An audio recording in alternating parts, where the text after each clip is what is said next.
கர்த்தருடைய பரிசுத்த நாமத்துக்கு ஸ்தோத்திரம்.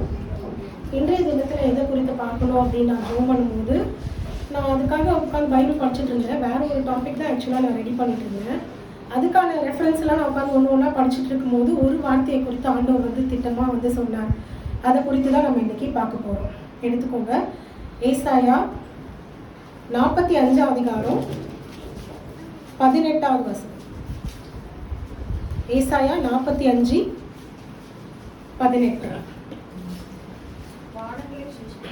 வானங்களை சிருஷ்டித்து பூமியையும் வெறுமையா இருக்க சிருஷ்டியாமல் அதை குடியிருப்புக்காக செய்து படைத்து அதை உருவேற்படுத்தின தேவனாகிய கர்த்தர் சொல்லுகிறதாவது அப்படின்னு. ஆண்டவர் வானங்களை சிருஷ்டித்து பூமியை எதுக்காக சிருஷ்டிக்கலையா? வெறுமையா இருக்கிறதுக்காக ஆண்டவர் என்ன பண்ணல, பூமியை சிருஷ்டிக்கல. ஆனா நம்ம ஆதி ஆகமத்துல நம்ம வாசிக்கும் போது முதலாம் அதிகாரத்துல நம்ம வாசிச்சோம் அப்படின்னா, ஆதியிலே தேவன் வானத்தையும் பூமியையும் சிருஷ்டித்தார் அப்படின்னு நம்ம பார்க்க முடியுது. 2வது வசனத்துல என்ன இருக்கும்? பூமியானது ஒழுங்கின்மையும் வெறுமையுமா இருந்தது அப்படின்னு பார்க்கிறோம். ஆண்டவர் வானத்தை சிருஷ்டித்தார். இந்த முதல் வசனத்துக்கும் 2ஆம் வசனத்துக்கும் நடுவுல மில்லியன்ஸ் ஆஃப் இயர்ஸ் கேப் இருக்கு அப்படின்னு நம்ம பார்க்கிறோம். ஏன்னா ஆண்டவர் வானத்தை முன்னாடியே சிருஷ்டித்தார். ஆனா பூமியை ஒழுங்காதான் சிருஷ்டித்தார். அதை வெறுமையா இருக்கிறதுக்காக சிருஷ்டிக்கல, குடியிருப்புக்காக தான் சிருஷ்டித்தார். ஆனா நடுவுல என்ன ஆச்சு? அந்த சாத்தான் விழுந்து போனது நிமித்தம் அந்த பூமி, நல்லா இருந்த பூமி எப்படி ஆச்சு? ஒழுங்கின்மையா ஆயிடுச்சு. இல்ல, அது ஒழுங்கின்மை ஆனதுனால அந்த பூமி எப்படி ஆயிடுச்சா? வெறுமையாய் ஆயிடுச்சு. அப்போ அது வரையும் நல்லாதான் இருந்தது பூமி. ஆனா இந்த வெறுமையா ஆனதுக்கு அப்புறமா தேவன் என்ன பண்ணாராம்? பூமியானது ஒழுங்கின்மையும் வெறுமையா இருக்கிறது, ஆழத்துல இருள் இருக்கிறதுனால தேவன் என்ன பண்ணார்? வெளிச்சத்தை உண்டாக்குனார். அதுக்கப்புறம் நம்மளால பார்க்க முடியும். 6 நாட்கள் பாத்தீங்கன்னா தேவன் என்ன பண்றார்? பூமியை திரும்ப ரீஃபார்ம் பண்றாரு. மனுஷனை படைக்கிறதுக்கு முன்பாக அவனுக்கு தேவையானது எல்லாத்தையும் திரும்ப அந்த வெறுமை எல்லாவற்றையும் எடுத்து போட்டு திரும்ப எல்லாத்தையும் நிறைவாய் படைச்சிட்டு அதுக்கப்புறம் தான் தேவன் என்ன பண்றாரு? அவருடைய சாயலாய் மனுஷனை சிருஷ்டிக்கிறத நம்ம பார்க்கிறோம். எரேமியாலையும் 4ஆம் அதிகாரம் 23ஆம் வசனத்தை நம்ம வாசிச்சோம் அப்படின்னா அதுலயும் நம்ம இதை குறித்து வாசிக்க முடியும். பூமி எப்படி இருந்ததுதான்? ஒழுங்கின்மையும் வெறுமையுமா இருந்தது அப்படிங்கிறத நம்மளால வாசிக்க முடியும். எரேமியா 4ஆம் அதிகாரம் 23ல பாத்தீங்கன்னா, பூமியை பார்த்தேன், அது ஒழுங்கின்மையும் வெறுமையுமா இருந்தது, வானங்களை பார்த்தேன், அவைகளுக்கு ஒளி இல்லாதிருந்தது அப்படின்னு போட்டிருக்கு. அப்போ அப்படி இருந்தது. ஆனா தேவன் அதுக்காக படைக்கல. அவர் என்ன போட்டிருக்கு? ஏசாயால அவர் வெறுமையா இருக்கிறதுக்காக பூமியை படைக்கல, குடியிருப்புக்காக படைச்சார் அப்படின்னு நம்ம பார்க்கிறோம். அதே மாதிரி ஆபகுக்ல ஒரு வசனம் வாசிங்க. ஆபகுக் தீர்க்கதரிசியின் புஸ்தகம் 2ஆம் அதிகாரம் 14ஆம் வசனம். ஆபகுக், சமுத்திரம் ஜலத்தினால் நிறைந்திருக்கிறது போல் பூமி கர்த்தருடைய மகிமையை அறிகிற அறிவினால் நிறைந்திருக்கு. பூமி எப்படி நிறைந்திருக்குமா?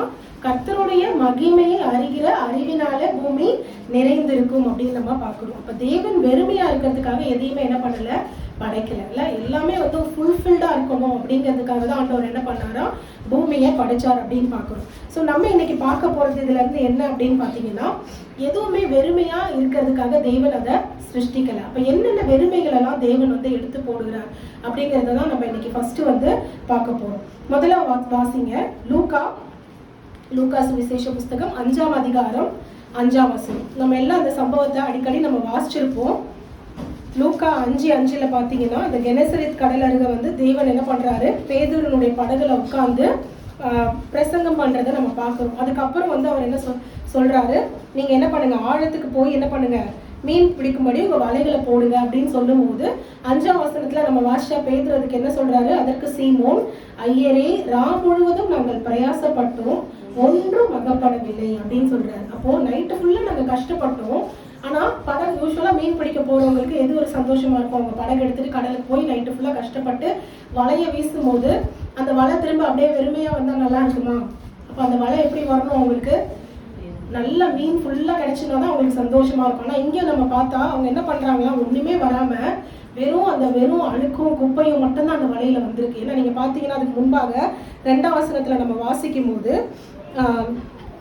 அவங்க என்ன பண்ணாங்களாம்? வலைகளை அலசி கொண்டிருந்தார்கள். மீன் ஒண்ணுமே சிக்கல.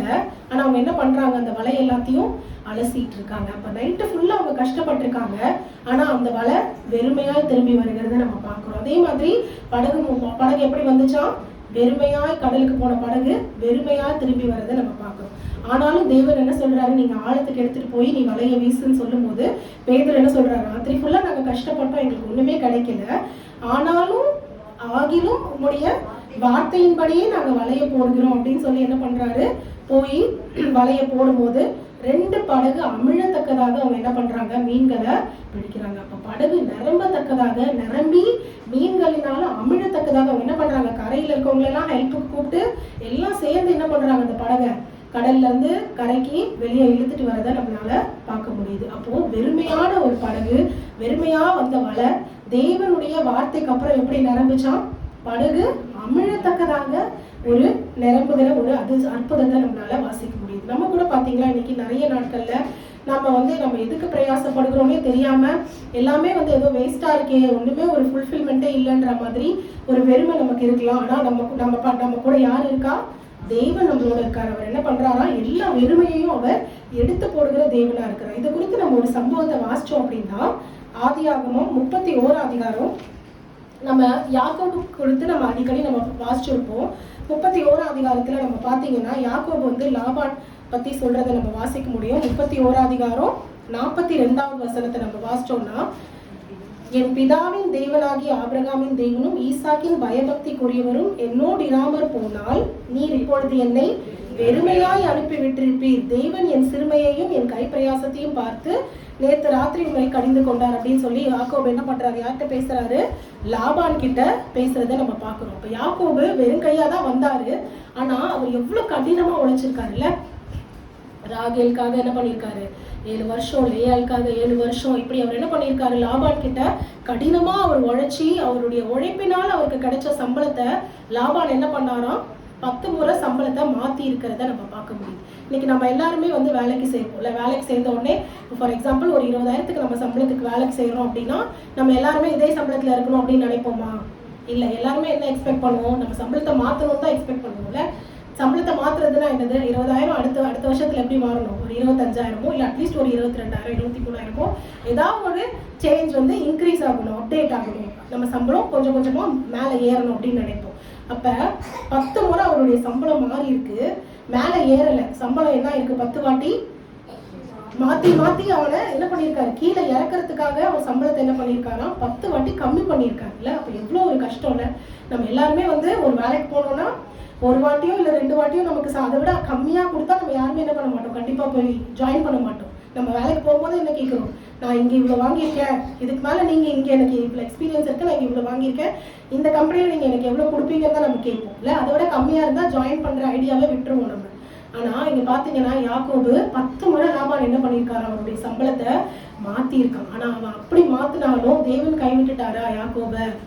இல்ல இல்ல, தேவன் அவனோடு கூட இருந்தது நிமித்தம் தேவன் வர என்ன பண்ணாராம், பழுகி பெருக பண்றாரு.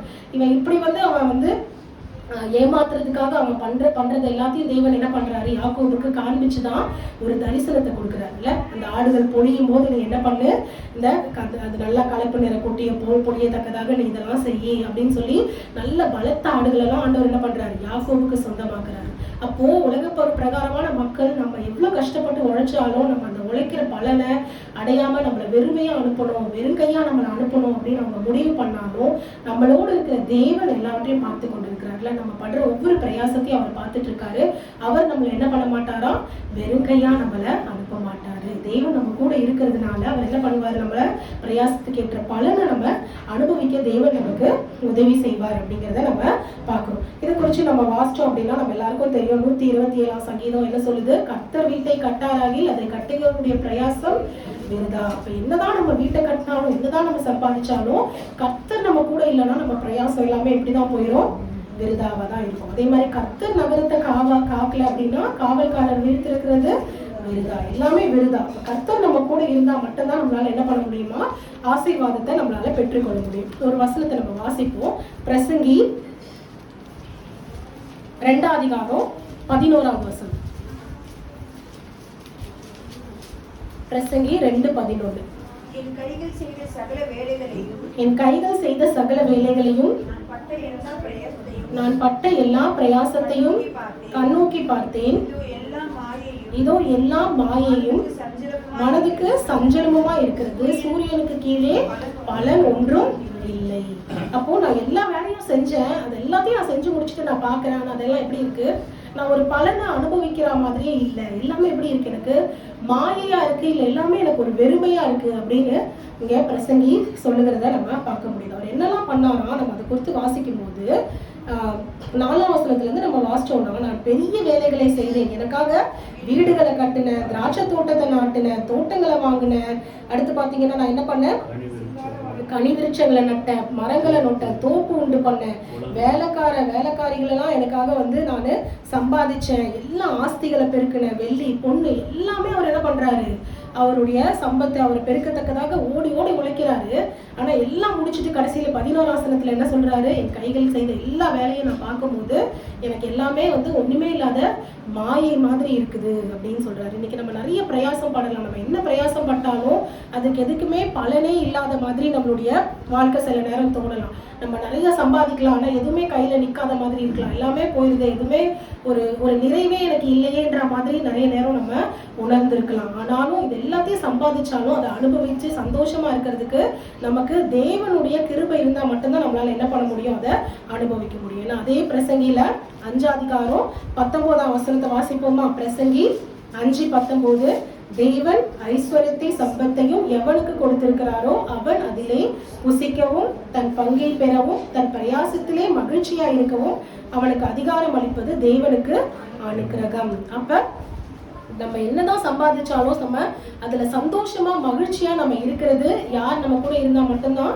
தேவன் நம்மளோட கூட இருந்தா மட்டும்தான் அது நமக்கு நடக்கும். அப்ப நம்ம என்னதான் பண்ணாலும் ஒரு வெறுமையா இருக்குதே, இல்லை நான் பண்ற பிரயாசத்துக்கு பலன் இல்லையே, நான் எவ்வளவு கஷ்டப்பட்டு வேலை செய்யறதுனால மேல வர முடியலையே, முன்னுக்கு வர முடியலையே அப்படின்னு நம்ம நினைச்சா அந்த வெறுமை எல்லாவற்றையும் போக்கி நம்மள நிறைவாக நம்மள ஒரு மகிழ்ச்சியை நமக்கு தருகிற தேவன், அதே போல நம்மளுடைய பிரயாசத்துக்கு நிறைவான பலன் தருகிற தேவன் நம்மளோடு கூட இருக்கிறத நம்ம பார்க்கிறோம். சங்கீதம் 128ஆம் அதிகாரம் 2ஆம் வசனம் என்ன சொல்லுது, உன் கைகளின் பிரயாசத்தை சாப்பிடுவாய், உனக்கு பாக்கியமும் நன்மையும் உண்டாயிருக்கும். அப்ப நம்மளுடைய கைகளின் பிரயாசத்தை நம்ம சாப்பிடணும், நமக்கு நன்மை உண்டாஇருக்கணும் அப்படின்னா அந்த வெறுமை நம்மளை விட்டு நீங்கணும். அப்ப அந்த வெறுமை நம்மளை விட்டு நீங்கணும்னா எப்ப அந்த வெறுமை நீங்குச்சு, பேதுரு தேவன் இல்லாம முதல்ல போய் என்ன பண்ணாரு, வலைய போட்டாரு, வலை எப்படி வந்துச்சு, வெறுமையாய் திரும்பி வந்துச்சு. ஆனா அதே படகுல தேவன் உட்கார்ந்து பிரசங்கம் பண்றாரு, அதுக்கப்புறம் தேவனுடைய வார்த்தையை கேட்டு அவங்க அந்த படகை உள்ள எடுத்துட்டு போறாங்க. அப்ப என்ன வந்தது, அந்த அதே படகு 2 படகு அமிழத்தக்கதாக மீன்களை அவங்க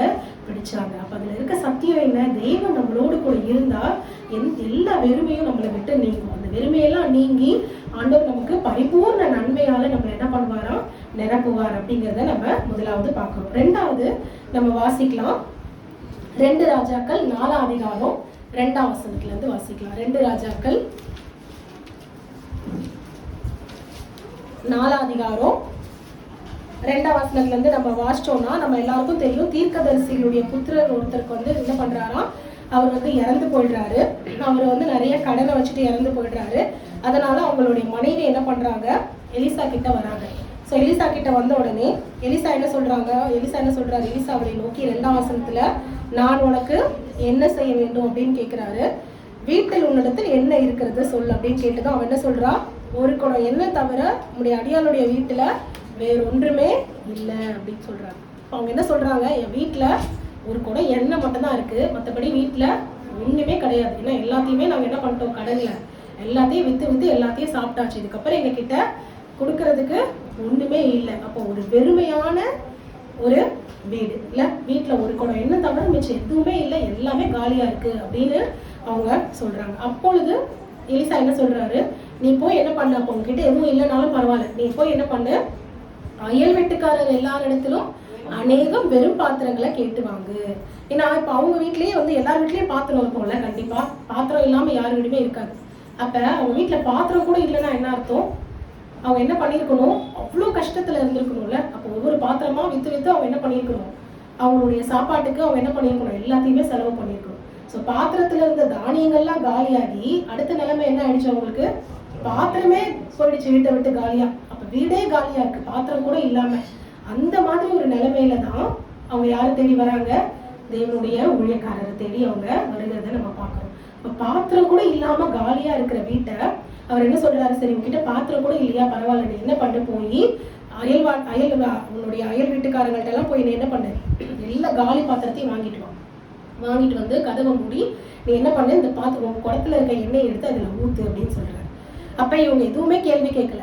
இல்ல, காலி பாத்திரம் வாங்கிட்டு வந்து என்ன யூஸ், இந்த குடத்துல இருக்க எண்ணெய் அதுல ஊத்துனா இந்த குடம் காலி ஆயிடும், அதுல வந்துடும் எண்ணெய் அப்படின்னு அவங்க கேட்கல. அப்ப நிறைய நேரம் நம்ம விசுவாசிச்சோம் அப்படின்னா நம்மளால என்ன பண்ண முடியும், தேவனுடைய மகிமையை நம்மளால பார்க்க முடியும். அப்போ நம்ம இது எப்படி நடக்கும், அது எப்படி ஆகும், இது எப்படி ஆகும் நம்ம கேள்வி கேட்காம தேவனுடைய ஊழியக்காரருடைய வார்த்தையை அவங்க என்ன பண்ணாங்க, விசுவாசிச்சாங்க. இல்ல, விசுவாசிச்சு அவங்க என்ன பண்றாங்க, எவ்வளவு அவங்களுக்கு விசுவாசம் வந்து அவ்வளவு ஆசீர்வாதம் அவங்களுக்கு கிடைச்சிருக்கும். ஏன்னா அவங்க 4 பாத்திரம் வாங்கிட்டு வந்தா 4 பாத்திரம் நம்பி இருக்கும். அவங்க 40 பாத்திரம் வாங்கிட்டு வந்திருந்தாங்கன்னா 40 பாத்திரம் நம்பி இருக்கும். அவங்க 400 பாத்திரம் வாங்கிட்டு வந்திருந்தாங்கன்னா 400மே நிறைஞ்சிருக்கும். இல்ல, அப்ப அவங்களுடைய விசுவாசத்தின்படிதான் அவங்களுக்கு அதுக்கான ஆசீர்வாதம். அவங்க என்ன பண்றாங்க, எல்லாருக்கிட்டையும் போய் காலி பாத்திரத்தை எல்லாத்தையும் வாங்கிட்டு வந்து வீட்டு ஃபுல்லா பாத்திரமா நிரப்பி அவங்க என்ன பண்றாங்க, அந்த எண்ணெய் எடுத்து அதுல ஊற்றுறாங்க. எண்ணெய் ஊற்ற அந்த பாத்திரத்துல இருந்து எண்ணெய் வந்துகிட்டே இருக்கு. எல்லா பாத்திரமும் நிரம்பி முடிஞ்சதுக்கு அப்புறமா, இதுக்கப்புறம் 6ஆம் வசனத்துல நம்ம வாசிச்சோம் அப்படின்னா, இன்னும் ஒரு பாத்திரம் கொண்டு வா என்றால் அதற்கு அவன் பையன் என்ன சொல்றான், வேற பாத்திரம் இல்லை என்றான். அப்பொழுது எண்ணெய் நின்று போயிடுச்சு. அப்ப வேற பாத்திரமே இல்ல, காலியா எதுவுமே இல்ல, எல்லாமே நிறைஞ்சிருச்சு அப்படின்னு சொன்னும் போதுதான் அந்த எண்ணெய் என்னாச்சு, ஸ்டாப் ஆச்சு. இல்ல, அப்போ எல்லாமே வீடே காலியா இருக்கு. ஆனா அவங்க போய் பாத்திரங்கள் எல்லாத்தையும் வாங்கிட்டு வந்து அவங்க என்ன பண்றாங்க, அது எல்லாத்தையும் எண்ணெய்னால அவங்க நிரப்புறாங்க. இதுக்கப்புறம் வேற காலி இல்ல, நமக்கு குறைவே இல்லை, எல்லாமே நிரம்பிடுச்சு ஃபுல்லா, இதுக்கப்புறம் நமக்கு எண்ணெய் வந்தாலும் வேஸ்ட் தான், எல்லாம் கீழே தான் போகும் அப்படிங்கிற நிலைமைக்கு அவங்க வரும்போதுதான் எண்ணெய் நின்று போயிடுச்சு. அப்ப அவங்க வந்து தேவனுடைய மனுஷன்ட்ட சொல்லும் போது அவர் என்ன சொல்றாரு, நீ போய் இந்த எண்ணெயை வித்து உன் கடனை தீர்த்து மீந்ததை கொண்டு நீ உன் பிள்ளைய என்ன பண்ணுங்க, ஜீவனம் பண்ணுங்கள் அப்படின்னு சொல்றாரு. அப்போ அவங்களுடைய அன்றைக்குரிய தேவை மட்டும் இல்ல, அந்த கடன் அடைக்கப்பட்டது, அவங்க தேவை சந்திக்கப்பட்டது, அவங்களுடைய அவர் வச்சுட்டு போன கடன் எல்லாம் அடைக்கப்பட்டது. அது மாத்திரம் இல்ல, அதுக்கப்புறம் அவங்களுடைய வாழ்வாதாரத்துக்கு தேவையான அந்த ஒரு நன்மையை ஆண்டவர் என்ன பண்ணியிருக்காரு, அவங்களுக்கு கொடுத்திருக்காரு. அப்ப தேவன் ஆசீர்வதிச்சு அது இப்படிதான் இருக்கும்ல. எல்லா நிறைவுகள் அவர் என்ன பண்றாராம், நம்மளுடைய எல்லா குறைவுகளையும் அவர் என்ன பண்றாராம், கிறிஸ்துவுக்குள் அவர் என்ன பண்றாராம், மகிமையில நிறைவாக்குகிற தேவன் அப்படின்னு நம்ம பார்க்கிறோம். அப்ப வெறுமையை அவர் என்ன பண்றாரு, நிறைவாய் அவர் மாற்றுகிற தேவன். அந்த வெறும் பாத்திரத்தை தேவனால நன்மையினால நிரப்ப முடியும் அப்படின்னா நம்மளுடைய வாழ்க்கையும் தேவனால என்ன பண்ண முடியும், கண்டிப்பா நன்மையினால நிரப்ப முடியும். அன்னைக்கு அவங்க யோசிச்சிருக்கலாம், என்னுடைய ஹஸ்பண்ட் இல்ல, எனக்கு யார் இருக்கா, இதுக்கப்புறம் நம்ம என்ன பண்ணுவோம் அந்த பிள்ளைகளை வச்சுட்டு அப்படின்னு அவங்க கலங்கி அவங்க நின்று இருக்கலாம். ஆனா தேவன் என்ன பண்றாராம், அவர் திக்கற்ற பிள்ளைகளுக்கும் விதவைகளை நியாயம் விசாரிக்கிற தேவனா இருக்கிறார் அப்படின்னு நம்ம பார்க்கிறோம். எல்லாருக்கும் அவர் நீதி செய்கிற தேவன், நியாயம் செய்கிற தேவன். தகப்பன் இல்லாத பிள்ளைகளை அவர் என்ன பண்றாராம், காப்பாற்றுகிற தேவனா இருக்கிறார். அதே மாதிரி பாத்தீங்கன்னா அவங்க அப்பா என்ன பண்ணியிருக்காரு, அவர் உங்களுடைய ஊழியக்காரர் அப்படின்னு போட்டிருக்குல்ல. அப்போ சங்கீதத்துல நம்ம வாசிக்கும் போது 37:25 என்ன சொல்லுது, அவருடைய ஊழியக்காரர் கைவிடப்பட்டதையும் அவங்களுடைய பிள்ளைகள் அப்பத்துக்கு இறந்து திரிகிறதையும் நான் காணவில்லை அப்படின்னு சங்கீதக்காரன் சொல்றதை நம்ம பார்க்கணும். அப்ப தேவனுடைய ஊழியத்தை நம்ம செய்யும் போது ஒரு நாளும் தேவன் என்ன பண்ண மாட்டார், நம்மளை கைவிட மாட்டார். ஏன்னா தேவன் என்ன சொல்றாரு, அவருடைய ஊழியத்து நிமித்தம் நம்ம ஒரு கலசம் தண்ணி கொடுத்தா கூட அதனுடைய பலனை நம்ம அடையாம போக மாட்டோம்னு சொல்ற தேவன் அப்ப அந்த குடும்பத்தை என்ன பண்ணல, கைவிடல. அவர் என்ன பண்ணியிருக்காரு, நிரம்பி வழிகிற ஒரு ஆசீர்வாதத்தினால நிரப்பியிருக்காரு. இன்னைக்கு நம்ம வாசிச்ச சங்கீதத்துல கூட நம்ம என்ன வாசிச்சோம், என் பாத்திரம் நிரம்பி வழிகிறது அப்படின்னு நம்ம வாசிச்சோம்ல. அப்போ வெறுமையான பாத்திரம் இல்ல, அந்த வெறுமையான பாத்திரத்தை ஆண்டவர் என்னவா மாத்தினாராம், நிரம்பி வழியத்தக்க ஒரு பாத்திரமாய் தேவன் என்ன பண்ணியிருக்காரு, மாற்றியிருக்காரு. ஸோ முதல்ல பாத்தீங்கன்னா அவங்களுடைய அந்த பிரயாசம் எல்லாம் வீணா வெறுமையா இருந்தது. அதை தேவன் என்ன பண்ணாரு, நிறைவாய் ஆசீர்வதித்து அதுக்குரிய பலனை அவங்களுக்கு கொடுத்தாரு அப்படின்னு நம்ம பார்க்கிறோம். ஏன்னா அவர் தான் நமக்கு ஐஸ்வர்யத்தை சம்பாதிக்கிற பலன் தருகிற தேவன், திராணி தருகிற தேவன் அப்படின்னு நம்ம வாசிச்சோம். அதே மாதிரி 2வது பாத்தீங்கன்னா இந்த வீட்டிலே ஒன்றும் இல்லை, ஒரு வெறுமையான நிலைமை, ரொம்ப அவங்க கஷ்டப்படுகிற ஒரு சூழ்நிலையில அவங்களுடைய வெறுமையை தேவன் நீக்கி போட்டு அவங்களுடைய வாழ்வாதாரத்துக்கு தேவையான எல்லா நன்மையினாலும் ஆசீர்வாதத்தினாலும் தேவன் அவங்கள நிரப்பி இருக்கிறத நம்ம வாசிக்கிறோம். ஒரே வசனம் நம்ம இதுல வாசிப்போம். யோபு 5 24வது வசனத்தை நம்ம வாசிச்சோம் அப்படின்னா, உங்களுடைய கூடாரத்தை விசாரிக்கும் போது அதுல நம்ம எதை பார்க்க போறது இல்லையா, குறைவை காண மாட்டாய் அப்படின்னு சொல்லி போட்டிருக்கு. அப்போ நம்முடைய வீடு எப்படி இருக்கும்? எப்பவுமே நிறைவா இருக்கத்தக்கதாக தேவன் என்ன பண்ணுவாரா? நம்மளுடைய கூடாரத்தை சமாதானத்தோட மாத்திரம் இல்ல, வாசஸ்தலத்தை விசாரிக்கும் போது குறைவை காண மாட்டாய் அப்படின்னு போட்டிருக்கு. அப்ப தேவன் எல்லா குறைவுகளையும் எடுத்து போட்டு என்ன பண்ணுவாராம்? வெறுமைகளை, குறைவுகளை எடுத்து போட்டு நிறைவாய் தேவன் மாற்றுவதை நம்ம பார்க்கிறோம். மூணாவது நம்ம வாசிக்கலாம். ரூத்தின் புஸ்தகம் 1 அதிகாரம் 21வது வசனத்தை நம்ம வாசிக்கலாம். ரூத் 1:21. நான் நிறைவுள்ளவளாய் போனேன். நகோமி சொல்றத நம்ம இங்க வாசிக்க முடியுது. எப்படி போனேன்? நான் நிறைவுள்ளவளாய் போனேன், கர்த்தர் என்னை வெறுமையாய் திரும்பி வர பண்ணினார் அப்படிங்கறத நம்ம பார்க்கணும். இங்க பாத்தீங்கன்னா 1ஆம் வசனத்துல நம்ம வாசிக்கும் போது தேசத்துல என்ன உண்டாயிற்று?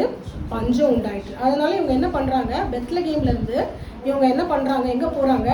மோவாப் தேசத்துக்கு போறாங்க. ஆக்சுவலா பாத்தீங்கன்னா பெத்லகேம் தான் என்னது? அப்பத்தின் வீடு அப்படின்னு சொல்லப்படுது. அவங்க என்ன பண்ணிட்டாங்கன்னா, ஒரு பஞ்சம் வந்த உடனே தேவனை விட்டுட்டு அவங்க என்ன பண்ணிட்டாங்க? வேற தேசத்துக்கு போகலான்னு சொல்லிட்டு எங்க போயிட்டாங்க? மோவாப் தேசத்துக்கு போயிட்டாங்க. ஆனா மோவாப் தேசத்துக்கு போனதுக்கு அப்புறம் அவங்க செழிப்பா வாழ்ந்தாங்களா? இல்ல.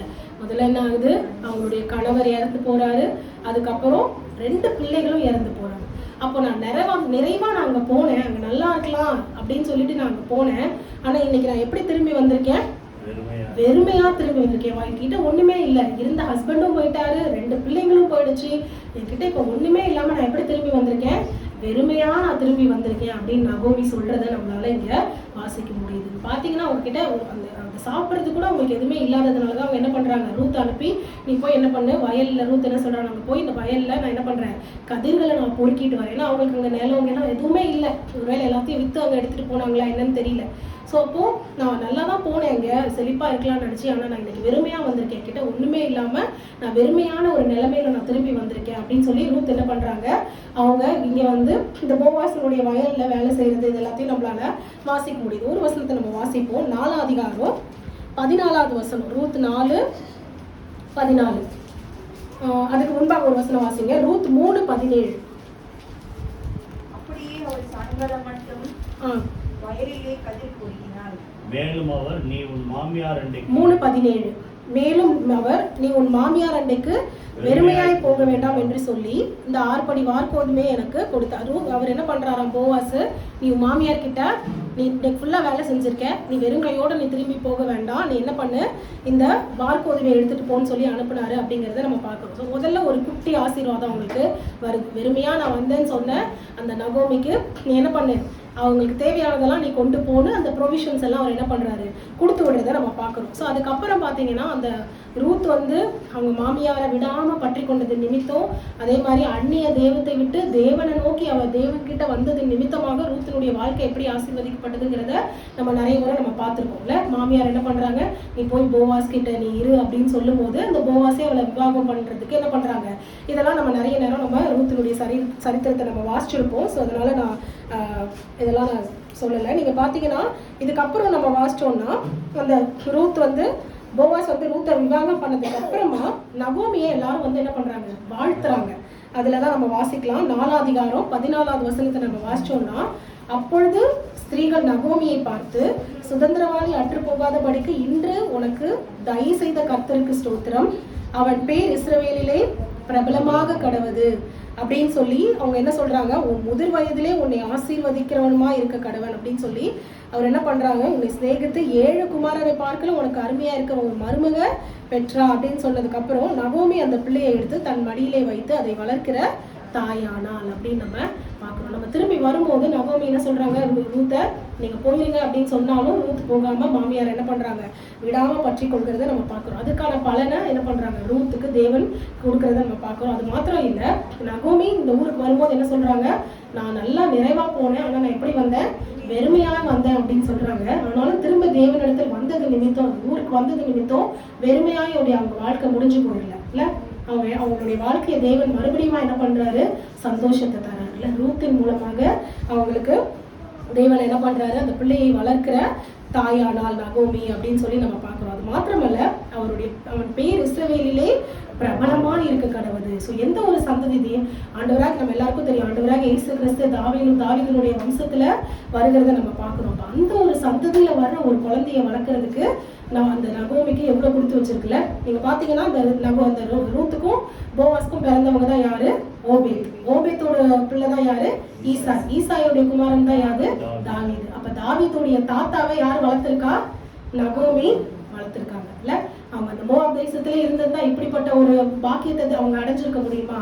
முடியாதுல்ல. அப்ப என்னதான் நான் நிறைவாய் போனேன், நான் குறைவாய், நான் வெறுமையா திரும்பி வந்தேன் அப்படின்னு சொன்னாலும் அவங்களுடைய வாழ்க்கை அப்படியே வெறுமையா போயிடல. தேவன் எவ்வளவு பெரிய ஒரு பாக்கியத்தை கொடுத்திருக்காங்க. மேபி அவங்க தாவீதை கூட பார்த்திருக்கலாம். ஏன்னா நாங்கெல்லாம் சின்னதா இருக்கும் போதே எங்களுடைய பாட்டியோட அம்மா அப்பாவெல்லாம் நாங்க பார்த்திருக்கோம் இல்ல. அப்ப அவங்களும் மேபி என்ன பண்ணிருக்கலாம், ஏன்னா அவங்களுடைய கொள்ளு பேரன் தான் வரும் தாவீது. அப்போ அப்படிப்பட்ட ஒரு நல்ல ஒரு சந்தோஷத்தை அவங்க அடையத்தக்கதாக, நிறைவாய் அவங்க வாழ்க்கை முடியத்தக்கதாக தேவன் என்ன பண்ணியிருக்காரு, அந்த வெறுமையை எடுத்து போட்டு அவங்க என்ன பண்ணியிருக்காரு, நிறைவாய் தேவன் நடத்தி இருக்கிறத நம்ம பார்க்கணும். ஸோ நம்ம 3 காரியம் பார்த்தோம், நிறைவாய் நம்மளை எப்படி தேவன் வந்து வச்சிருக்காரு அப்படின்னு சொல்லி. கடைசி ஒரு காரியம் நம்ம பார்ப்போம். மத்தேயு 12 அதிகாரம் 43வது வசனம் 44வது வசனத்தை வாசிப்போமா? மத்தேயு 12 43 44. அசுத்த ஆவி ஒரு மனுஷனை விட்டு புறப்படும் போது வறண்ட இடங்களில் அலைந்தது, இளைப்பாறுதல் தேடியும் கண்டடையாமல், நான் விட்டு வந்து என் வீட்டுக்கு திரும்பி போவேன் என்று சொல்லி அங்கே வந்து அந்த வீடு வெறுமையாகவும் பெருக்கி ஜோடிக்கப்பட்டதாகவும் இருக்க கண்டு அது போய் என்ன பண்ணிச்சான், தண்ணிலும் பொல்லாத வேறு 7 ஆவிகள் என்ன பண்ணிச்சான், கூட்டிட்டு வந்து உட்புகுந்து இருந்தது அப்படின்னு நம்ம பார்க்கிறோம். அப்ப அந்த வீடு எப்படி இருந்தது, அதாவது அந்த வீடுன்னு சொல்றது என்னது, அந்த மனுஷனுடைய இருதயம் இல்லைன்னா அவனுடைய வாழ்க்கை இல்ல, அவனுடைய ஆத்மா அது எப்படி இருக்கு, வெறுமையா இருக்கு, அது எம்டியா, அது எதுவுமே ஆண்டவர் இல்லைன்னா அது என்னது, வெறுமை இல்ல. அந்த வெறுமை இருந்ததுனால அது என்ன பண்ணிச்சான், போய் இன்னும் ஒரு 7 பொல்லாத ஆவிகளை கூட்டிட்டு வந்துச்சு.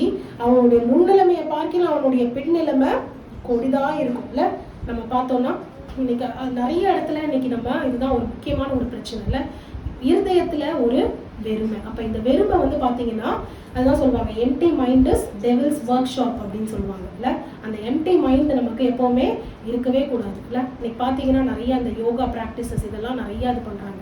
அதுல இருக்கக்கூடிய அந்த மெயின் இது என்னது, முதல்ல அவங்க அந்த மைண்டை என்ன பண்ணுவாங்க, எம்டி பண்ணுவாங்க.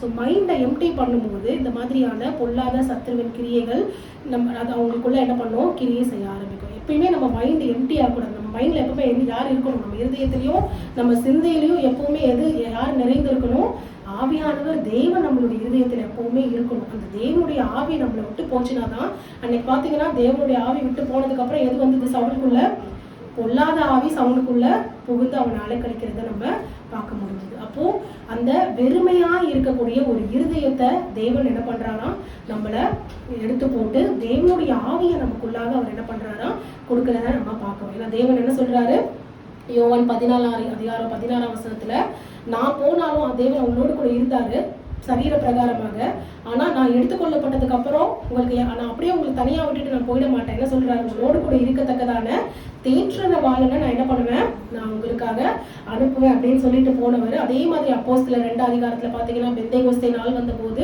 அவங்க எல்லாரும் என்ன பண்றாங்க, அந்த மேல் வீட்டு அறையில கூடி இருக்கும் போது அக்கினிமயமான நாவுகள் போல பிரிந்திருக்கிற நாவுகள் அவர்கள் மேல் வந்து அமர்ந்தது. பரிசுத்த ஆவியானவர் அவங்க ஒவ்வொருவர் மேலையும் வந்து இறங்குகிறத நம்ம பார்க்க முடியுது. அப்ப அந்த ஆவியானவர் எப்பொழுதுமே நமக்குள்ள இருந்தாரு அப்படின்னா அந்த வெறுமை நமக்குள்ள இருக்காது. இன்னைக்கு அந்த வெறுமை இருக்கிறதுனாலதான் வந்து பாத்தீங்கன்னா நிறைய சூசைட்ஸ் நம்ம பார்க்கறோம்ல. எல்லாருக்குமே அந்த இருதயத்துல என்ன இருக்கு, ஒரு வெறுமை.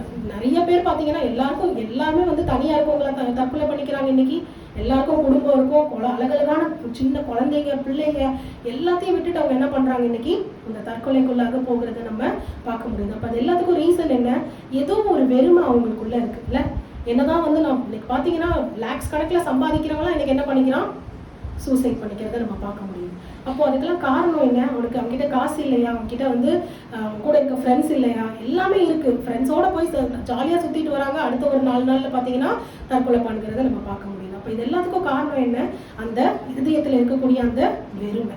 அப்ப அந்த வெறுமையை எதால மட்டும்தான் போக்க முடியும், எத்தனை மனுஷங்க நம்ம கூட இருந்தாலும் எப்பவுமே நம்மளோட கூட இருப்பாங்க அப்படின்னு சொல்ல முடியாது இல்லை. என்னதான் நம்மளுடைய பெற்ற தாய் தகப்பனா இருந்தாலும் சரி, நம்ம ஃப்ரெண்ட்ஸா இருந்தாலும் சரி, இல்லை நம்ம பிள்ளைங்களா இருந்தாலும் சரி, யாரா இருந்தாலும் எப்பயுமே நம்மளோட கூட எப்பயுமே இருக்க முடியாது. அப்போ எப்பயுமே நம்மளோட கூட இருக்கிறது யார்? ஒருத்தர் தான், நம்மளுடைய தேவன் ஒருத்தர் தான். அவர் ஒருத்தர் தான் அந்த வெறுமையை என்ன பண்ண முடியும், வெறுமையை நம்மளால அவர் மட்டும்தான் என்ன பண்ண முடியும், நிரப்ப முடியும். அப்போ தேவன் என்ன பண்றாரா, அந்த வெறுமையை நிரப்புகிற தேவனா இருக்கிறார். இதை குறித்து நம்ம வாசிக்கும் போது எசேக்கியேல்ல 47 அதிகாரத்து 3 வசனத்துல நம்ம வாசிக்கும் போது பாத்தீங்கன்னா அந்த ஒரு ஆறு, அந்த தேவனுடைய ஆலயத்திலிருந்து புறப்படுகிற அந்த ஆறை குறித்து இருக்கும். அது எப்படி பாய்ந்து போச்சு அப்படின்னு சொல்லி முதல்ல பாத்தீங்கன்னா நம்ம வாசிப்போமா, எசேக்கியேல் 47 அதிகாரம் 3 வசனம்.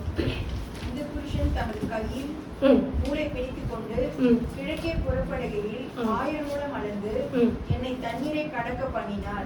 தண்ணீர் கணுக்கால் அளவா இருந்தது. ஃபர்ஸ்ட் கணுக்கால் அளவு இருக்கு. அதுக்கப்புறம் பாத்தீங்கன்னா தண்ணி எப்படியாச்சா முழங்கால் அளவா இருந்தது. அதுக்கப்புறம் பாத்தீங்கன்னா இடுப்பளவா இருந்தது. அதுக்கப்புறம் கடக்க முடியாத அளவுக்கு. இது வந்து எதை வந்து குறிக்குது, தேவனுடைய பரிசுத்த ஆவியினுடைய அந்த அபிஷேகத்தை குறிக்குது இல்ல. அப்போ ஒரு கணுக்கால் அளவு அல்ல, ஒரு முழங்கால் அளவு அல்ல, இடுப்பளவு அல்ல, முற்றிலுமாய் நம்ம மூழ்கத்தக்கதாக தேவன் நம்மளுடைய இருதயத்தையும் நம்மளுடைய சிந்தையையும் முழுசா அவர் என்ன பண்றாரா, நிரப்புகிற தேவனா இருக்கிறார். அப்ப அந்த வெறுமை நம்மளை விட்டு போகணும் அப்படின்னா எப்பயுமே தேவன் நம்மளோடு கூட இருந்து நம்மளை முழுசா அவரை நிரப்புகிற தேவனா இருக்கணும். அப்பதான் அந்த வெறுமை நம்மளை விட்டு போகும். ஸோ 4 காரியங்கள் நம்ம பார்த்தோம். முதல்ல பாத்தீங்கன்னா அவங்க பட்ட பிரயாசம் எல்லாம் வெறுமையா திரும்பி வந்துச்சு. ஆனா தேவன் வந்ததுக்கு அப்புறம் அந்த வெறுமையை நீக்கி போட்டு நிறைவை தருகிறத பார்க்கணும். அதே மாதிரி இங்க பாத்தீங்கன்னா அவங்களுக்கு குடும்பத்துல எதுவுமே இல்ல, குறைவு.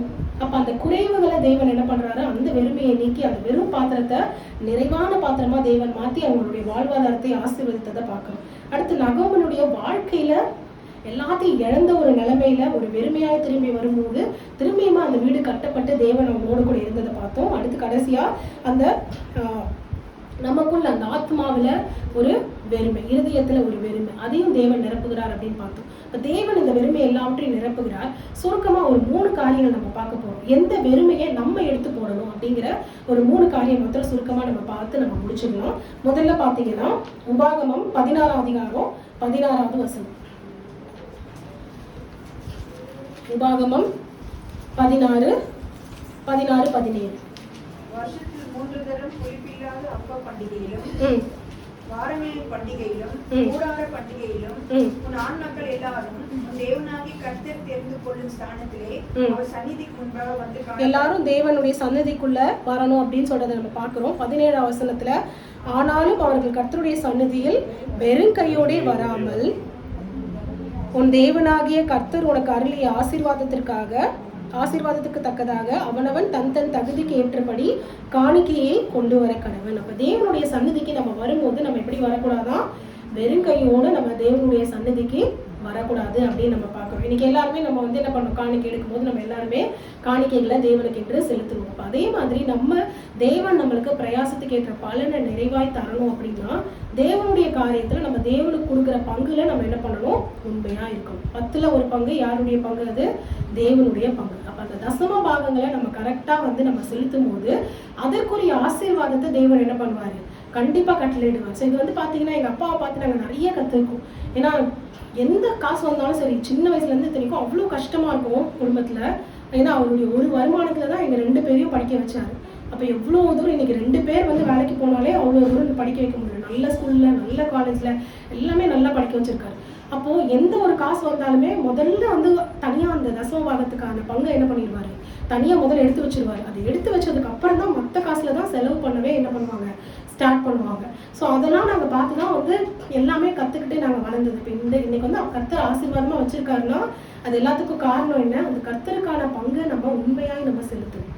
அதுதான் வந்து நமக்கு ஒரு ஆசீர்வாதத்தை என்ன பண்ணுவோம், கொண்டு வரும்.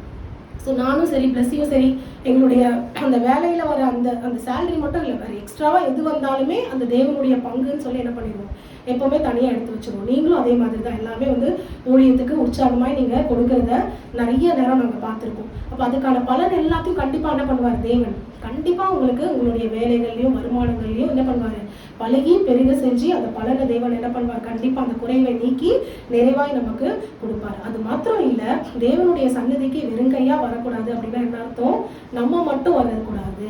நம்ம இன்னைக்கு அதுதான் நம்ம இன்னைக்கு பாஸ்டர் சொன்னதை நம்ம பார்த்தோம்ல. அப்ப நம்ம தேவனுடைய சன்னதிக்கு நம்ம வரும்போது நம்ம என்ன பண்ணணும், எல்லாரையும் நம்ம கூட்டிட்டு வரணும் தேவன். அதுவும் வெறுங்கையா வரதுதான் இல்ல. நீங்க பாத்தீங்கன்னா நான் சின்ன பிள்ளையா இருக்கும்போது இந்த குட் சமாரிட்டன் ஃபெலோஷிப்ல ஒரு வருஷம் வந்து எங்க பாஸ்டர் நம்ம வந்துட்டு ஒரு இதுவே வந்து பெருசா எழுதியிருந்தாங்க. நீங்க வரும்போது நீங்க இந்த வருஷம் என்ன பண்ணணும், இடது கையில ஒருத்தர் வலது கையில ஒருத்தர், இந்த வருஷத்துக்குள்ள 2 பேரையாவது நீங்க என்ன பண்ணணும், சர்ச்சுக்கு வரும்போது நீங்க கண்டிப்பா கூட்டிட்டு வரணும் அப்படின்னு சொல்லி பெருசா முன்னாடியே எழுதி வச்சிருந்தாங்க. அப்ப அது மாதிரி நம்ம என்ன பண்ணணும், நம்ம தேவனுக்காக நம்ம மக்களை நம்ம தேவனிடத்துல கூட்டிட்டு வரவங்களா நம்ம இருக்கணும். அப்ப அப்படி நம்ம இருக்கும்போது தேவன் என்ன பண்ணுவார், கண்டிப்பா ஆசீர்வதித்தார். அந்த அந்திரையா குறித்து நம்ம பார்த்தோம்ல, ஒரு அந்திரையா பேதுருவை கூட்டிட்டு வரலன்னா அந்த அளவுக்கு சபை கட்டப்பட்டிருக்குமா, கட்டப்பட்டிருக்காரு. அந்த பேதுரு நிமித்தம் இவ்வளவு ஆசீர்வாதம்னா அந்த ஆசீர்வாதம் எல்லாம் யாருக்கு போகும் பரலோகத்துல, அந்த பலனெல்லாம் யாரை சேரும், பேதுருவை கூட்டிட்டு வந்த அந்திரேயாவை சேரும்ல. அந்த சின்ன பையனை கூட்டிட்டு வந்தது யார், அதே மாதிரி 5 அப்போ 2 மீனை கொண்டு வந்து தேவனிடத்துல கொடுத்து அது பழுகி பெருகி 5000 பேர் அன்னைக்கு திருப்தியா சாப்பிட்டாங்கன்னா அதுக்கு எல்லாத்துக்கும் யார் காரணம், அந்திரேயால. அப்ப அது மாதிரி நம்ம தேவனுடைய சந்நிதிக்கு நம்ம வரும்போது நம்ம என்ன பண்ணக்கூடாதான், வெறுங்கையா வராம நம்ம காணிக்கைகளே தசம பாகங்களை கொண்டு வந்து மாத்திரம் இல்ல, தேவனுக்காக மக்களை நம்ம ஆதாயப்படுத்துறவர்களாய் நம்ம இருக்கணும் அப்படின்னு பாக்குறோம். 2வது நம்ம வாசிச்சோம் அப்படின்னா உபாகமத்துல 15ஆம் அதிகாரம் 12ஆம் வசனம். சகோதரனாகி எபிரேய புருஷனாகிலும் எபிரேய ஸ்திரீயாகிலும் உனக்கு விளைப்பட்டால் 6 வருஷம் உன்னிடத்தில் சேவிக்க வேண்டும். 7ஆம் வருஷத்தில் அவனை விடுதலை பண்ணி அனுப்பி விடுவாயாக. அவனை விடுதலை பண்ணி அனுப்பி விடும்போது அவனை வெறுமையாய் அனுப்பிவிடாமல். அப்போ உங்ககிட்ட வந்து வேலை செய்யற அந்த அடிமையாய் வேலை செய்யறவங்க எத்தனை வருஷம் வேலை செய்யணும்னு சொல்லியிருக்கு, 6 வருஷம் வேலை செய்யணும். 7வது வருஷத்துல நீ அவங்களை விடுதலை பண்ணி அனுப்பும் போது நீ அவங்களை எப்படி அனுப்பக்கூடாதா, வெறுமையா நீ அனுப்பக்கூடாது. அப்ப நம்ம வாழ்க்கை வெறுமையா இருக்கக்கூடாதுன்னா நம்ம எப்படி இருக்கணும், கொடுக்குறவங்களாய் நம்ம இருக்கணும். நீ வெறுமையாய் அவங்களை அனுப்பி விடாத. ஏன்னா என்ன சொல்றாரு, உன் தேவனாகிய கர்த்தர் உன்னை ஆசீர்வதித்தபடி ஆண்டவர் என்ன பண்ணாராம், 15ஆம் வசனத்துல வாசிச்சீங்கன்னா, நீங்க எகிப்து தேசத்துல அடிமைகளா இருந்ததையும் உன் தேவனாகிய கர்த்தர் உன்னை மீட்டு கொண்டதையும் நினைவு கூற கடவா. ஏன்னா அவங்க அன்னைக்கு எகிப்துல இருந்து வரும்போது எப்படி வரல, அவங்க வெறுமையா வரல. தேவன் என்ன சொல்றாரு, நீ போய் என்ன பண்ணு, உன்னுடைய அயல் வீட்டுக்காரங்கெல்லாம் அதுவெல்லாம் போய் தட்டி என்ன கேளு, தேவனை ஆராதிக்க போகணும்னு சொல்லி கேட்டு என்ன பண்ணு, பொண்ணு ஆபரணங்களையும் வெள்ளி ஆபரணங்களையும் நீ வாங்கிட்டு வா அப்படின்னு சொல்லி அவங்க என்ன பண்ணாங்களா, எகிப்தியரை கொள்ளையிட்டார்கள் அப்படின்னு இருக்கு இல்ல. அப்ப அவங்க என்ன பண்ணாங்க, அந்த எகிப்தியர்ட்ட இருந்து அது எல்லாத்தையும் வாங்கிட்டு வந்தாங்க. அவங்க வெறுமையா வரல. அப்ப அததான் தேவன் எங்க சொல்றாரு, அப்போ உங்ககிட்ட இருக்கவங்களே நீ எப்படி அனுப்பாத, வெறுமையாய் நீ அனுப்பாத. அப்ப நம்ம வெறுங்கையோட அவங்களை அனுப்புறவங்களா நம்ம என்ன பண்ணக்கூடாதான், இருக்கக்கூடாது. நம்ம எப்பயுமே எப்படி இருக்கணும், கொடுக்குறவங்களாய் நம்ம இருக்கணும். கொடுக்கதான் நமக்கு ஆசீர்வாதங்கள் பெருகும். ஏன்னா தமிழ்ல என்ன பழமொழி இருக்கு, இறைக்கிற கிணறு தான் சுரக்கும். அப்ப இறக்க தான் அந்த கிணத்துல என்ன வரும், தண்ணி வரும் இல்ல. அதே மாதிரி எபிரேயர் 13ஆம் அதிகாரம் 16ஆம் வசனம் நம்ம வாசிச்சோம்னா, அன்றியும் நன்மை செய்யவும் தான தர்மம் பண்ணவும் மறவாதீர்கள், இப்படிப்பட்ட பலிகளின் மேல் தேவன் பிரியமா இருக்கிறார். இன்னைக்கு நம்ம காணிக்கை செலுத்துறோம், பலி செலுத்துறோம், அதெல்லாம் விடையும் தேவன் எதுல பிரியமா இருக்கிறாரா, நன்மை செய்யுங்க. அதே மாதிரி என்ன பண்ணுங்க, தான தர்மம் பண்ணுங்க. அதுக்கு என்ன பண்ணாதீங்க, மறக்காதீங்க அப்படின்றத நம்ம பார்க்கணும். அதே மாதிரி இன்னொரு வசனம் கூட நம்ம வாசிப்போம். நீதிமொழிகள் 3ஆம் அதிகாரம் 27ஆம் வசனம் 28ஆம் வசனம். நீதிமொழிகள் 3, நன்மை செய்யும்படி உனக்கு திராணி இருக்கும்போது அதை செய்யத்தக்கவர்களுக்கு செய்யாமல் இராதே. உன்னால நன்மை செய்ய முடியும் அப்படின்ட்டு வந்து ஒருத்தவங்க கேட்கறாங்கன்னா, உன்னால செய்ய முடியும்னா நீ என்ன பண்ணக்கூடாது, செய்யாம இருக்கக்கூடாது. உன்னிடத்தில் பொருள் இருக்கையில் உன் அயலானை நோக்கி நீ போய் திரும்பி வா, நாளைக்கு தருவேன் அப்படின்னு சொல்லாத. உன்கிட்ட இன்னைக்கு அது இருக்கு, நீ சும்மா என்ன பண்ற, இல்ல நம்ம இப்பயே கொடுத்தா நம்ம கிட்ட நிறைய இருக்குன்னு நினைச்சுப்பாங்க, நான் ஃபோன் பண்ணுறதுக்கு அப்புறம் நான் கேட்டு சொல்கிறேன், நான் வந்து இருக்கான்னு பார்த்துட்டு சொல்கிறேன், இப்படிலாம் நீ சொல்லாத. உங்ககிட்ட இருந்ததுன்னா நீ என்ன பண்ணு, அதை கண்டிப்பாக அவங்களுக்கு கொடு, அவங்களுக்கு செய் அப்படின்னு சொல்கிறாருல்ல. இன்னைக்கு நம்ம நினைக்கலாம், எனக்கே நான் சம்பாதிக்கிறது பார்த்த மாட்டேங்குது, நான் எங்கேருந்து இதில் வந்து கொடுக்கறது. ஆனால் ஒரு சின்ன பங்கை நம்ம அவங்களுக்காக எடுத்து வச்சு நம்ம மற்றவங்களுக்கு வந்து உதவி செய்யும் போது அதற்குரிய பலனை யார் பார்க்குறா, ஆண்டவர் பார்க்குறாருல. ஒரு சின்ன பங்கு நம்ம நமக்கு வேண்டாம்னு சொல்லி நம்ம அதுலேருந்து கொஞ்சம் எடுத்து நம்ம செய்யும் போது அதை விட டபுள் மடங்கு ஆண்டவர் என்ன பண்ணுவாரா, கண்டிப்பாக ஆசீர்வதிச்சு அவங்க நம்மளை என்ன பண்ணுவார், அந்த ஆசீர்வாதங்களால நிரப்புவார். அதனால நம்ம என்ன பண்ணணும், நம்மளால முடிஞ்ச அளவுக்கு மற்றவங்களுக்கு நம்ம என்ன பண்ணணும், ஹெல்ப் பண்றவங்களா இருக்கணும்ல. ஏன்னா மத்தவங்களுக்கு தேவன் சொல்றாரு, உன் வலது கை கொடுக்கறது உன்னுடைய இடது கைக்கு தெரியக்கூடாது. அப்ப நீ பாக்கெட்ல இருந்து எடுத்து கொடுக்கும் போது நமக்கே தெரியக்கூடாது இல்ல, வலது கை கொடுக்கறது இடது கை தெரியக்கூடாதுன்னா நம்ம பார்த்துட்டு என்ன செய்யணும்னு செய்யக்கூடாது. நமக்கே தெரியாம நம்ம என்ன பண்ணணும், அவ்வளோ நம்ம மற்றவங்களுக்கு கொடுக்குறவங்களா நம்ம இருக்கணும் அப்படின்னு சொல்றாரு. ஏன்னா தேவன் மத்தேயு அதே மாதிரி 25 அதிகாரத்துல என்ன சொல்றாரு, நான் பசியா இருந்தேன், நான் தாகமா இருந்தேன், எனக்கு ஆகாரம் கொடுத்தீங்க, வியாதியா இருந்தேன், என்னை பார்க்க வந்தீங்க, காவல்ல இருந்தேன், நீங்க என்னை வந்து விசாரிச்சீங்க அப்படின்லாம் சொல்லும் போது அவங்க கேட்குறாங்க, நாங்கள் எப்போ இதெல்லாம் உங்களுக்கு பண்ணோம் ஆண்டவரே அப்படின்னு கேட்கும்போது ஆண்டவர் என்ன சொல்றாரு, இந்த சிறியரில் நீங்க வந்து இவங்களுக்கு என்ன செஞ்சீங்களோ அதை யாருக்கு செஞ்சீங்க, எனக்கு நீங்க செஞ்சீங்க அப்படின்னு சொல்றாங்க. அப்போ அந்த சிறியரில் அந்த கஷ்டப்படுறவங்களுக்கு நம்ம செய்யறது நம்ம யாருக்கு செய்யற மாதிரி, அது நம்ம தேவனுக்கு செய்யற மாதிரி தேவன் சொல்றாருல்ல.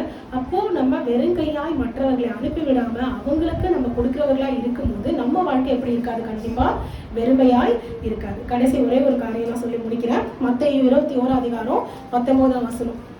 இந்த சம்பவத்தை குறித்து நிறைய தடவை நம்ம பார்த்திருப்போம். மத்தேயு 21:19 தேவன் வந்து என்ன பண்றாரு, அந்த பக்கம் நடந்து வரும்போது வழி அருகே அவர் என்ன பண்றாரு, ஒரு அத்தி மரத்தை பார்த்து அந்த அத்தி மரத்துல என்ன இல்லை, இலைகளை தவிர வேற ஒன்றும் இல்லை அப்படின்னு பாக்குறாரு. அப்போ அந்த மரமே வந்து எப்படி இருக்கு, வெறும் இலை தான் இருக்கு, வெறுமையா இருக்கு அந்த மரம், அதுல கனியே இல்லை. அப்போ அந்த மாதிரி நம்முடைய வாழ்க்கை என்ன பண்ணக்கூடாது, இருக்கக்கூடாது. நம்ம எப்படி இருக்கணும், கனி கொடுக்கிறவங்களா இருக்கணும். அப்போ வெறுமையா கனி இல்லாம நம்ம வாழ்க்கை இருக்கக்கூடாது. அப்போ தேவன் என்ன சொல்றாரு, திராட்சை செடி எப்படி இருக்கணும், அந்த கொடியில நம்ம நிலைச்சிருந்தோம்னா நம்ம என்ன பண்ணுவோமா, மிகுந்த கனிகளை நம்ம கொடுப்போம் அப்படின்னு போட்டிருக்கு. அப்ப நம்மகிட்ட கனி இல்லைன்னா என்ன அர்த்தம், நம்ம அந்த கொடியில நிலைச்சி இருக்கலன்னு அர்த்தம் இல்ல. அந்த கொடியில நம்ம நிலைச்சி இருக்கும் போது கண்டிப்பா நமக்குள்ள என்ன வரும், அந்த கனிகள் வரும். அப்ப நம்ம அந்த கொடியில நிலைச்சி இருந்தோம்னா தேவனுக்காக நம்ம கனிகளை கொடுக்கிறவர்களாய் நம்ம இருப்போம். இது குறித்து நம்ம ஒரு சம்பவத்தை நம்ம வாசிச்சோம் அப்படின்னா, லூக்கா 20 அதிகாரத்துல நம்மளால வாசிக்க முடியுது. அங்க பாத்தீங்கன்னா ஒரு தோட்டக்காரர் என்ன பண்றாரா, திராட்சை தோட்டத்தை குத்தகைக்கு கொடுக்குறாரு. குத்தகைக்கு கொடுத்துட்டு அவர் என்ன பண்றாரா, அவருடைய ஊழியக்காரரை என்ன பண்றாரு, அனுப்புறாரு. 20 அதிகாரம் லூக்கா 10 வசனத்துல நம்ம வாசிச்சோம்னா, அந்த தோட்டக்காரர் அவங்க என்ன பண்றாங்க, அந்த தோட்டக்காரர் அனுப்பின ஆளை அடிச்சு அவனை வெறுமையாய் அனுப்பி விட்டாங்க. அவர் ஆக்சுவலா என்ன பண்ணியிருக்காரு, குத்தகைக்கு கொடுத்துருக்காரு. இவங்க என்ன பண்ணணும், அதுக்கான பணத்தை என்ன பண்ணணும், அவங்க கண்டிப்பா கொடுக்கணும். ஆனா இவங்க என்ன பண்ணிட்டாங்களா, வந்து பணத்தை கேட்ட உடனே அடிச்சு வெறுமையா அனுப்பிட்டாங்க. உடனே அவர் என்ன பண்றாரு, இன்னொரு ஊழியக்காரர் அனுப்புறாரு, அவனையும் அடிச்சு அனுப்பிட்டாங்க. 3வது ஒரு ஊழியக்காரர் அனுப்புறாரு, அவனையும் அடிச்சு அனுப்பினோடனே இவங்க என்ன சொல்றாங்க, என் குமாரனை நான் அனுப்புவேன், கண்டிப்பா அவங்க வந்து என்ன பண்ணுவாங்க, அப்ப பயப்படுவாங்கல்லும் போது அந்த குமாரனை அவங்க என்ன பண்ணிட்டாங்கன்னா கொன்னு உதைச்சிட்டாங்க. அப்போ அந்த திராட்சை தோட்டக்காரர் எவ்வளவாய் வந்து அவர் வந்து இவங்களை வந்து என்ன பண்ணுவாரு, அவர் வந்து சங்கரிப்பார், எவ்வளோ வந்து கொடுமையா இவங்களை சங்கரிப்பார் அப்படிங்கிறத நம்ம பார்க்கணும். அப்போ அதே மாதிரி தான் தேவன் நம்மள்ட்ட கனிகளை எக்ஸ்பெக்ட் பண்ணும்போது நம்ம என்ன பண்ணணும், அதை கனி கொடுக்குறவர்களா இருக்கணும். ஏன்னா நம்ம மத்தேயு 25 அதிகாரத்தில் நம்ம வாசிக்கும் போது பார்த்தீங்கன்னா, ஒருத்தர் வந்து பிரயாணம் போகும்போது என்ன பண்றாரு, 10 தாளந்தை கொடுக்குறாரு, 5 தாளந்தை கொடுக்குறாரு, அடுத்து என்ன பண்றாரு, 5 தாளந்தை கொடுக்குறாரு, அடுத்து 2 தாளந்து 1 தாளந்து. 5 தாளந்தை கொடுத்தவன் என்ன பண்ணிட்டான், அவன் அதை இன்னொரு 5ஆவதை வந்து ப்ரொடியூஸ் பண்ணி அவன் என்ன பண்றான், கொடுத்த உடனே நல்லது உண்மையை உத்தமம் உள்ள ஊழியக்காரனையும் எஜமானுடைய சந்தோஷத்துக்குள்ள பிரவேசின்னு சொல்லிடுறாரு. அதே மாதிரி 2 தாளந்தை கொடுத்தவொடனே என்ன பண்றான், அதை பெருக்கி கொடுக்குறான். அந்த ஒரு தாளந்தை வாங்குறவன் என்ன பண்ணிட்டான், அதை யூஸ் ஆகாம புதைச்சி வச்சுட்டான். அதை புதைச்சி வச்சா அது என்ன ஆகும், திரும்ப அப்படியே தான் இருக்கும். அப்ப அதனால எந்த ஒரு பலனும் இல்லைல்ல. அப்போ அவர் என்ன சொல்றாரு, இதுக்கு நீ என்ன பண்ணியிருக்கலாம், அட்லீஸ்ட் நீ காசுக்காரர்கிட்ட கொடுத்தா கூட நான் என்ன பண்ணியிருப்பேன், நான் வட்டியோட வாங்கியிருப்பேன். ஆனா நீ என்ன பண்ணிட்ட, யூஸ் பண்ணாம நீ அதை வெறுமையா அப்படியே நீ விட்டுட்ட அப்படின்னு சொல்லி அவனை என்ன பண்றாரு, அழுகையும் பற்கடிப்பும் உள்ள இடத்துல அவரை புறம்பே தள்ளுகிறத நம்ம பார்க்கிறோம். அப்ப நம்ம என்ன பண்ணணும், தேவனுக்காக கனி கொடுக்கிறவர்களா இருக்கணும். நம்ம எப்படி இருக்கக்கூடாதான், வெறுமையான அந்த அத்திமரம் போல நம்ம என்ன பண்ணக்கூடாது, தேவன் வந்து கனியை தேடும் போது வெறுமையான அந்த அத்திமரம் போல நம்ம இருக்கக்கூடாது. ஸோ 3 காரியம் நம்ம பார்த்தோம். நம்ம தேவ சந்நிதிக்கு நம்ம வெறும் கையா நம்ம வரக்கூடாதுன்னு பார்த்தோம். யாரையும் நம்ம வெறுங்கையா அனுப்பக்கூடாது. நம்மளால முடிஞ்ச நன்மைகளை நம்ம என்ன பண்ணணும், உதவிகளை நம்ம செய்யணும் அப்படின்னு பார்த்தோம். அதே போல நம்மளும் என்ன பண்ணணும், தேவனுக்காக பிரயாசப்படணும், கனி கொடுக்கிறவர்களாய் இருக்கணும். கர்த்தருடைய பரிசுத்த நாமத்துக்கு ஸ்தோத்திரம்.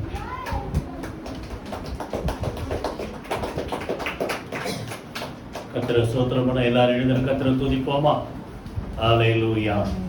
கர்த்தர் ஒரு நாளும் தேடி வந்த மக்களை வெறுமையாய் அனுப்ப மாட்டார். ஹல்லேலூயா.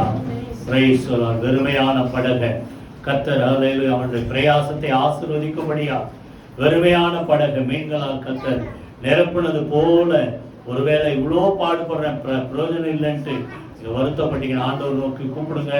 கர்த்தர் அந்த வெறுமையில ஒரு பலனை கர்த்தர் கொடுப்பார். இரண்டாவது வெறுமையான பாத்திரத்தை எண்ணெயினால் நிரப்பினார். மூணாவது வெறுமையான ஒரு வாழ்க்கை ஆசீர்வதிக்கப்பட்ட ஒரு வாழ்க்கையாக ஆண்டவராக இயேசு கிறிஸ்து இரட்சகராய் பிறக்க அந்த ஒரு சந்ததியை அந்த வம்சத்தில் வரத்தக்கதான ஒரு வாழ்க்கையை நகோமிக்கு கற்றுக் கொடுத்தார். கரங்களை உயர்த்தி கர்த்தரை துதிப்போமா. இப்படியாக வெறுமையை நிறைவாக்குகிற கர்த்தர், வெறும் பாத்திரங்களை கர்த்தர் நிரம்பி வழிகிற பாத்திரங்களாய் மாறப்படுகிற கர்த்தர் நம்மோடு கூட இருக்கிறார். 3 காரியம் நம்ம வெறுமையா இருக்கக்கூடாது. தேவ சந்நிதியில வரும்போது வெறுமையா வராம இன்னும் அநேக ஆத்துமாக்களை அழைத்து வருவோம். 2வது, யாரையும் நீங்க வெறுமையா அனுப்பாதீங்க, ஏதாவது கொடுத்து அனுப்புங்க. கர்த்தர் உங்களை ஆசீர்வதிப்பார். எல்லாத்துக்கும் மேல ஹல்லேலூயா, கர்த்தர் ஹல்லேலூயா, அவருக்கென்று நாம் கனி கொடுக்கிற மக்களாக, பலன் கொடுக்கிற மக்களாக, வெறுமையான ஒரு அத்திமரம் சபிக்கப்பட்டது, அப்படிப்பட்ட சாபம் நமக்கு வராதபடிக்கு ஆண்டவருக்கு எந்த வகையிலாவது நம்ம பிரயோஜனமுள்ள மக்களாக வாழ நம்மை ஒப்பு கொடுப்போம். கர்த்தர் ஆசீர்வதிப்பாராக. நன்றி தகப்பனே, நீர் கொடுத்த இந்த வார்த்தைக்காக நன்றி செலுத்துகிறோம். ஆண்டவரை எந்த வகையிலும் பூமியை ஆண்டவரை வெறுமையா இருக்க நீ சிருஷ்டிக்கவில்லை, குடியிருப்புக்காக சிருஷ்டித்தார். அதே போல வெறுமையான பாத்திரங்களை நிரம்பி வழிகிற பாத்திரங்களால் நன்மை நான் நிரப்புங்க.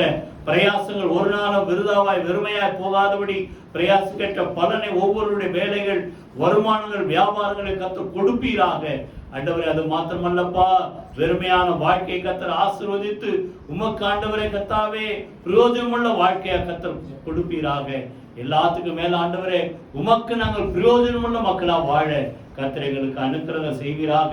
நாங்கள் பெற்றுக்கொண்டது போல அநேக மக்களுக்கும் நாங்கள் கொடுக்கிற மக்களாக எங்களை மாற்றுவீராக.